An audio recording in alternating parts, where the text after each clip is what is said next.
بسم اللہ الرحمن الرحیم۔ پارہ نمبر 22 حصہ نمبر 3۔ جو بنے ہوئے تھے ان سے کہیں گے جنہیں کمزور سمجھا گیا تھا کہ کیا ہم نے تمہیں ہدایت سے روکا تھا جبکہ وہ تمہارے پاس آ چکی تھی؟ اصل بات یہ ہے کہ تم خود مجرم تھے، اور جنہیں کمزور سمجھا گیا تھا وہ ان سے کہیں گے جو بڑے بنے ہوئے تھے کہ نہیں، یہ تمہاری رات دن کی مکاری ہی تو تھی جس نے ہمیں روکا تھا۔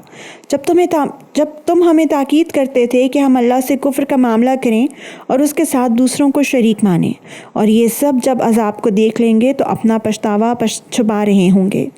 اور جن لوگوں نے کفر اختیار کیا تھا ہم ان سب کے گلوں میں تھوک ڈال دیں گے، ان کو کسی اور بات کا نہیں، انہیں اعمال کا بدلہ دیا جائے گا جو وہ کیا کرتے تھے۔ اور جس کسی بستی میں ہم نے کوئی خبردار کرنے والا پیغمبر بھیجا، اس کے خوشحال لوگوں نے یہی کہا کہ جس پیغام کے ساتھ تمہیں بھیجا گیا ہے ہم اس کو ماننے سے انکار کرتے ہیں، اور کہا کہ ہم مال اور اولاد میں تم سے زیادہ ہیں اور ہمیں عذاب ہونے والا نہیں ہے۔ کہہ دو کہ میرا پروردگار جس کے لیے چاہتا ہے رزق کی فراوانی کر دیتا ہے اور جس کے لیے چاہتا ہے تنگی کر دیتا ہے، لیکن اکثر لوگ اس بات کو سمجھتے نہیں ہیں۔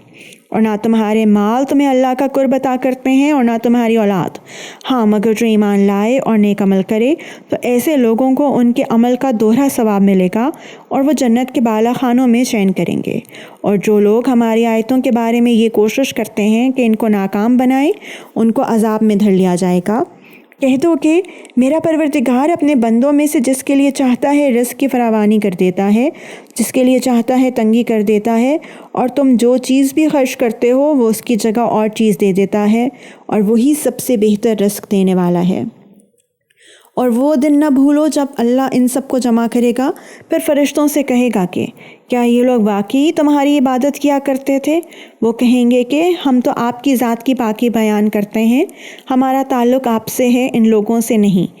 دراصل یہ تو جنات کی عبادت کیا کرتے تھے، ان میں سے اکثر لوگ انہی کے معتقد تھے، لہٰذا آج تم میں سے کوئی نہ کسی کو کوئی فائدہ پہنچانے کا اختیار رکھتا ہے نہ نقصان پہنچانے کا۔ اور جن لوگوں نے ظلم کی روش اختیار کی تھی ان سے ہم کہیں گے کہ اس آگ کا مزہ چکھو جس کو تم جھٹلایا کرتے تھے، اور جب ہماری آیتیں جو مکمل وضاحت کی حامل ہیں ان کو پڑھ کر سنائی جاتی ہیں تو یہ ہمارے پیغمبر کے بارے میں کہتے ہیں کہ کچھ نہیں، یہ شخص بس یہ چاہتا ہے کہ تمہیں ان معبودوں سے برگشتہ کر دے جنہیں تمہارے باپ دادے پوجتے آئے ہیں، اور کہتے ہیں کہ یہ قرآن کچھ بھی نہیں، ایک من گھڑت جھوٹ ہے۔ اور جب ان کافروں کے پاس حق کا پیغام آیا تو انہوں نے اس کے بارے میں یہ کہا کہ یہ تو ایک کھلے جادو کے سوا کچھ نہیں ہے، حالانکہ ہم نے انہیں پہلے نہ ایسی کتابیں دی تھی جو یہ پڑھتے پڑھاتے ہوں، اور نئے پیغمبر تم سے پہلے ہم نے ان کے پاس کوئی خبردار کرنے والا نبی بھیجا تھا، اور ان سے پہلے لوگوں نے بھی پیغمبروں کو جھٹلایا تھا، اور یہ عرب کے مشرکین تو اس ساز و سامان کے 10ویں حصے کو بھی نہیں پہنچے ہیں جو ہم نے ان پہلے لوگوں کو دے رکھا تھا، پھر بھی انہوں نے میرے پیغمبروں کو جھٹلایا۔ تو دیکھ لو کہ میری دی ہوئی سزا کیسی سخت تھی۔ اے پیغمبر، ان سے کہو کہ میں تمہیں صرف ایک بات کی نصیحت کرتا ہوں، اور وہ یہ کہ تم چاہے دو مل کر اور چاہے اکیلے اللہ کی خاطر اٹھ کھڑے ہو۔ پھر انصاف سے سوچو تو فوراً سمجھ میں آ جائے گا کہ تمہارے ساتھی یعنی محمد صلی اللہ علیہ وآلہ وسلم میں جنون کی کوئی بات بھی تو نہیں، وہ تو ایک سخت عذاب کے آنے سے پہلے تمہیں خبردار کر رہے ہیں۔ کہو میں نے اگر اس بات پر تم سے کوئی اجرت مانگی ہو تو وہ تمہاری ہے، میرا اجر تو اللہ کے سوا کسی کے ذمہ نہیں، اور وہ ہر چیز کا مشاہدہ کرنے والا ہے۔ کہہ دو کہ میرا پروردگار حق کو اوپر سے بھیج رہا ہے، وہ غیب کی ساری باتوں کو خوب جاننے والا ہے۔ کہہ دو کہ حق آ چکا ہے اور باطل میں نہ کچھ شروع کرنے کا دم ہے نہ دوبارہ کرنے کا۔ کہہ دو کہ اگر میں راستے سے بھٹکا ہوں تو میرے بھٹکنے کا نقصان مجھی کو ہوگا، اور اگر میں نے سیدھا راستہ پا لیا ہے تو یہ اس وحی کی بدولت ہے جو میرا رب مجھ پر نازل کر رہا ہے، وہ یقیناً سب کچھ سننے والا ہر ایک سے قریب ہے۔ اے پیغمبر، تمہیں ان کی حالت عجیب نظر آئے گی اگر تم وہ منظر دیکھو جب یہ گھبرائے پھرتے ہوں گے اور بھاگ نکلنے کا کوئی راستہ نہیں ہوگا اور انہیں قریب ہی سے پکڑ لیا جائے گا، اور اس وقت یہ کہیں گے ہم اس پر ایمان لے آئے ہیں، حالانکہ اتنی دور جگہ سے ان کو کوئی چیز کیسے ہاتھ آ سکتی ہے جبکہ انہوں نے پہلے ہی اس کا انکار کیا تھا، اور دور دور سے اٹکل پچوں تیر پھینکا کرتے تھے، اور وہ اس وقت یہ جس ایمان کی آرزو کریں گے اس کے اور ان کے درمیان ایک آڑ کر دی جائے گی، جیسا کہ ان جیسے لوگوں جو ان سے پہلے ہوئے ہیں ان کے ساتھ بھی معاملہ ہوا تھا۔ حقیقت یہ ہے کہ یہ سب ایسے شک میں پڑے ہوئے تھے جس نے انہیں دھوکے میں ڈال رکھا تھا۔ سورہ فاطر۔ یہ صورت مکی ہے اور اس میں 45 آیتیں اور 5 رکوع ہیں۔ شروع اللہ کے نام سے جو سب پر مہربان ہے، بہت مہربان ہے۔ تمام تر تعریف اللہ کی ہے جو آسمانوں اور زمین کا پیدا کرنے والا ہے، جس نے ان فرشتوں کو پیغام لے جانے کے لیے مقرر کیا ہے جو 2 3 اور 4 پروں والے ہیں۔ وہ پیدائش میں جتنا چاہتا ہے اضافہ کر دیتا ہے، بے شک اللہ ہر چیز کی قدرت رکھنے والا ہے۔ جس رحمت کو اللہ لوگوں کے لیے کھول دے، کوئی نہیں ہے جو اسے روک سکے، اور جسے وہ روک لے تو کوئی نہیں ہے جو اس کے بعد اسے چھڑا سکے، اور وہی ہے جو اقتدار کا بھی مالک ہے، حکمت کا بھی مالک۔ اے لوگو، یاد کرو ان نعمتوں کو جو اللہ نے تم پر نازل کی ہیں۔ کیا اللہ کے سوا کوئی اور خالق ہے جو تمہیں آسمان اور زمین سے رزق دیتا ہو؟ اس کے سوا کوئی معبود نہیں ہے۔ پھر آخر تم کہاں اوندھے چلے جا رہے ہو؟ اور اے پیغمبر، اگر یہ لوگ تمہیں جھٹلا رہے ہیں تو تم سے پہلے بھی پیغمبروں کو جھٹلایا گیا ہے، اور تمام معاملات آخرکار اللہ ہی کی طرف لوٹائے جائیں گے۔ اے لوگو، یقین جانو کہ اللہ کا وعدہ سچا ہے، لہٰذا تمہیں یہ دنیوی زندگی ہرگز دھوکے میں نہ ڈالے، اور نہ اللہ کے معاملے میں تمہیں وہ شیطان دھوکے میں ڈالنے پائے جو بڑا دھوکے باز ہے۔ یقین جانو کہ شیطان تمہارا دشمن ہے، اس لیے اس کو دشمن ہی سمجھتے رہو۔ وہ تو اپنے ماننے والوں کو جو دعوت دیتا ہے وہ اس لیے دیتا ہے تاکہ وہ دوزخ کے باسی بن جائیں۔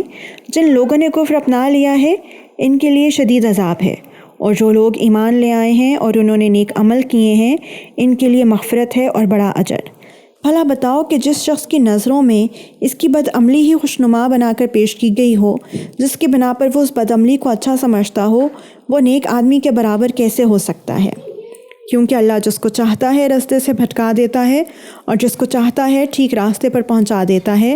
لہٰذا اے پیغمبر، ایسا نہ ہو کہ ان کافروں پر افسوس کے مارے تمہاری جان ہی جاتی رہے۔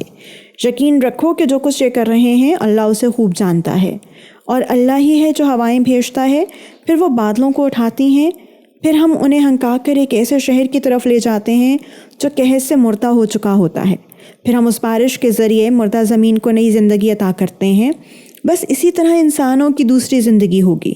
جو شخص عزت حاصل کرنا چاہتا ہو تو تمام تر عزت اللہ کے قبضے میں ہے۔ پاکیزہ کلمہ اسی کی طرف چڑھتا ہے اور نیک عمل اس کو اوپر اٹھاتا ہے۔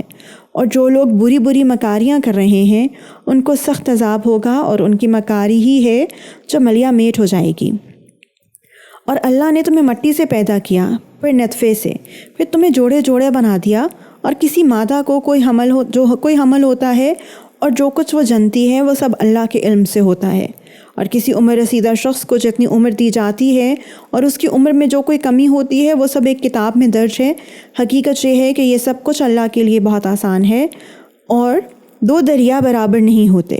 ایک ایسا میٹھا ہے کہ اس سے پیاس بجھتی ہے جو پینے میں خوشگوار ہے، اور دوسرا کڑوا نمکین۔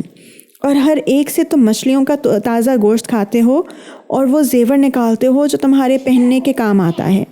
اور تم کشتیوں کو دیکھتے ہو کہ وہ اس دریا میں پانی کو پھاڑتی ہوئی چلتی ہیں، تاکہ تم اللہ کا فضل تلاش کرو اور تاکہ شکر گزار بنو۔ وہ رات کو دن میں داخل کر دیتا ہے اور دن کو رات میں داخل کر دیتا ہے، اور اس نے سورج اور چاند کو کام پر لگا دیا ہے۔ ان میں سے ہر ایک کسی مقررہ میعاد تک کے لیے رواں دواں ہے۔ یہ ہے اللہ جو تمہارا پروردگار ہے، ساری بادشاہی اسی کی ہے، اور اسے چھوڑ کر جن جھوٹے خداؤں کو تم پکارتے ہو وہ کھجور کی گٹھلی کے چھلکے کے برابر بھی کوئی اختیار نہیں رکھتے۔ اگر تم ان کو پکارو گے تو وہ تمہاری پکار سنیں گے ہی نہیں، اور اگر سن بھی لیں تو تمہیں کوئی جواب نہیں دے سکیں گے۔ اور قیامت کے دن وہ خود تمہارے شرک کی تردید کریں گے، اور جس ذات کو تمام باتوں کی مکمل خبر ہے اس کی برابر تمہیں کوئی اور صحیح بات نہیں بتائے گا۔ اے لوگو، تم سب اللہ کے محتاج ہو، اور اللہ بے نیاز ہے اور ہر تعریف کا بذات خود مستحق۔ اگر وہ چاہے تو تم سب کو فنا کر دے اور ایک نئی مخلوق وجود میں لے آئے، اور یہ کام اللہ کے لیے کچھ بھی مشکل نہیں ہے۔